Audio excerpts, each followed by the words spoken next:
என்று சொன்னால் நம்முடைய ஆன்மாதான் நெல்லு.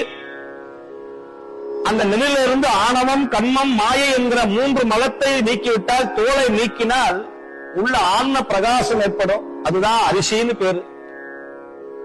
அந்த அரிசிய இன்பமும் துன்பமும் இரண்டர கலந்த இந்த வாழ்வில் உலகம் என்கிற அரவையில வச்சு அரைச்சு அத மாவாக மாற்றி நன்மை தீமை, இவர் உறவு, இவர் உறவில்லாதவர், இவர் தீயவர், இவர் எளியவர், இவர் அரியவர் என்றெல்லாம் காட்டி அந்த மாவை சலித்து எடுத்து ஞான பக்குவ நிலைக்கு வந்த பிறகு அந்த மாவிலே பக்குவமான நிலைக்கு வந்த பிறகு அந்த மாவிலே பக்குவ நிலையை கொண்டு வந்து தேங்காய், வெள்ளம், பொட்டுக்கடலை என்று சொல்லக்கூடிய ஞான வைராகிய ஐஸ்வர்யம், ஞானம், வைராகியம், ஐஸ்வர்யம் என்கிற அந்த 3ஐயும் குறிக்கக்கூடிய வகையிலே அந்த பூரணம், பூர்ணம், பூர்ணம் பூர்ணம் இதம் சொல்லுவார்கள்.